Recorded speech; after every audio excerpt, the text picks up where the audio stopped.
ব্লগসে আপনাদের সবাইকে স্বাগত। আজকে আমি আবার একটা রান্না নিয়ে চলে এসেছি। আজকে রান্না করব আমি মটন।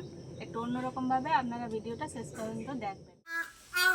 একদম কম উপকরণ দিয়ে আজ মটন রান্না করব। তার জন্য লাগছে নিয়ে নিয়েছি মটন, পেঁয়াজ কুচি, নুন স্বাদ মতন, আদা রসুন, একটা মিট মশলা দেবো আজকে, দুটো আলু, দুটো রসুন কোয়া, হলুদ, আর ফোড়নের জন্য গরম মশলা, সাজিরে, সাদা গোলমরিচ। আমি নিয়েছি 4টে কাজু বাদাম আর হচ্ছে শুকনো লঙ্কা, দই। আমি একটা কড়া বসিয়ে দিয়েছি। এবার ওতে আমি সর্ষের তেল দিয়ে দেবো। আজকে আমি রান্নাটা সর্ষের তেলে করব। আমি কড়াই দিয়ে দিচ্ছি সর্ষের তেল,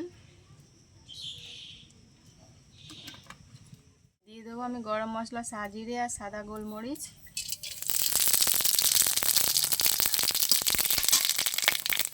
দিয়ে দেবো 4টে কাজু বাদাম, আদা রসুন, পেঁয়াজ কুচি,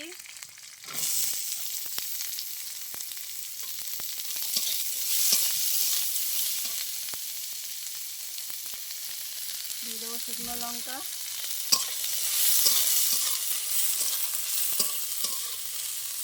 এগুলো সব আমি একবার ভেজে নেব।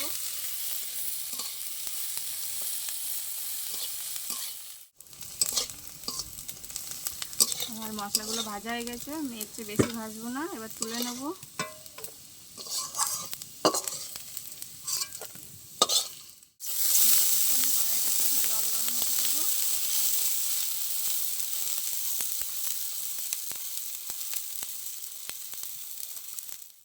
আমার মশলাটা একটু ঠান্ডা হওয়া পর্যন্ত অপেক্ষা করব, তারপরে আমি একটা মিক্সিতে পেস্ট করে নেব। এটা জলটা ফুটে গেছে, আমি ঢেলে নেব।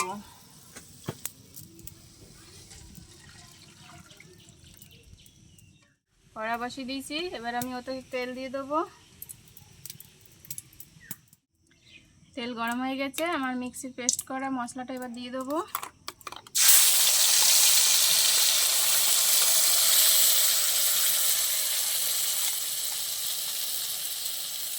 একটু ধুয়ে জল দিয়ে দেবো।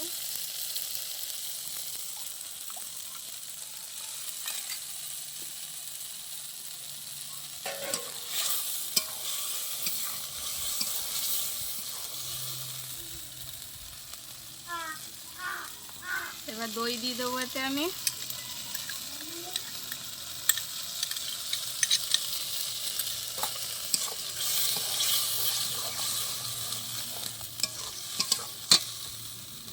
দিয়ে দেবো স্বাদ মতো নুন,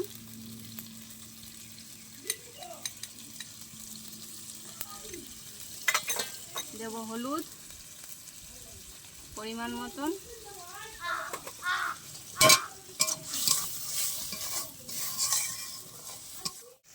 এবার আমি মাংসটা দিয়ে দেবো। দিয়ে দেবো কটা রসুন কোয়া,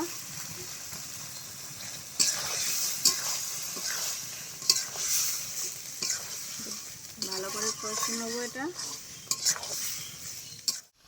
এবার আলু 2 পিস দিয়ে দেবো, রসুনের কোয়া দুটো দিয়ে দেবো।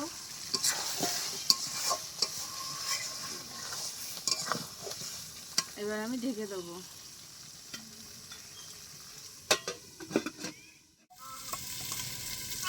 এবার দেখে নেবো বন্ধুরা, আমি 2বার নেড়ে দিয়েছিলাম, দেখুন কষানো হয়ে গেছে।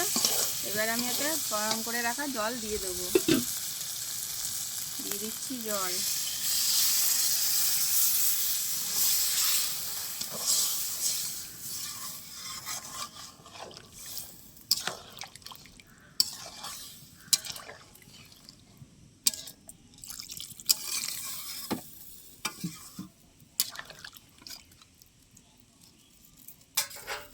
আবার ঢেকে রেখে ফুটাবো।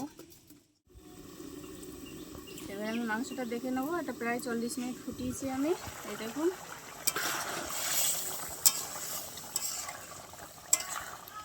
হয়ে গেছে সিদ্ধ,